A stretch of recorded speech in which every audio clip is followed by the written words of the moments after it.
ರಾಜ್ಯದ ನಾಯಕತ್ವ ಬದಲಾವಣೆ ಗೊಂದಲದಿಂದ ಕೆಸಿ ವೇಣುಗೋಪಾಲ್ಗೆ ಟೆನ್ಷನ್. ಮುಂದಿನ ವರ್ಷ ಕೇರಳ ಚುನಾವಣೆ ಮೇಲೆ ಬೀಳುತ್ತಾ ಎಫೆಕ್ಟ್.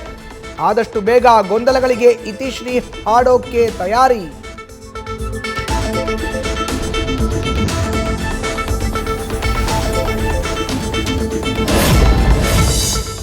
ಧರ್ಮಸ್ಥಳದ ತಲೆಬುರುಡೆ ಕೇಸ್ಗೆ ಮೇಜರ್ ಟ್ವಿಸ್ಟ್. ದೂರು ಕೊಟ್ಟವರೇ ಈಗ ಆರೋಪಿಗಳು ಅಂತ ಹೇಳಿರುವ ಎಸ್ಐಟಿ. ಸರ್ಕಾರದ ವಿರುದ್ಧ ಮುಗಿ ಬೀಳಲು ವಿಜಯೇಂದ್ರಗೆ ಹೆಚ್ಚಿದ ಬಲ. ಧರ್ಮಸ್ಥಳ ಚಲೋ ನಡೆಸಿದ್ದಕ್ಕೆ ಬಿಜೆಪಿಯಲ್ಲೇ ಬಿವೈವಿಗೆ ಮೆಚ್ಚುಗೆ.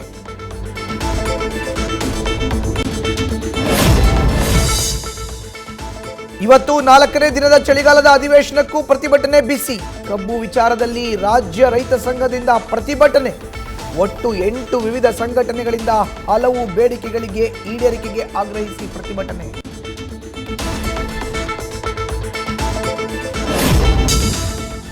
ರಾಜ್ಯಾದ್ಯಂತ ಶುರುವಾಗಿರೋ ಡೆವಿಲ್ ಅಬ್ಬರ. ಫಸ್ಟ್ ಡೇ ಫಸ್ಟ್ ಶೋ ನೋಡಿರೋ ಫ್ಯಾನ್ಸ್ ಫುಲ್ ದಿಲ್ಖುಷ್. ಅಭಿಮಾನಿಗಳ ಜೊತೆಯಲ್ಲೇ ಸಿನಿಮಾ ವೀಕ್ಷಿಸಿದ ದರ್ಶನ್ ಪತ್ನಿ ವಿಜಯಲಕ್ಷ್ಮಿ ಮತ್ತು ಪುತ್ರ.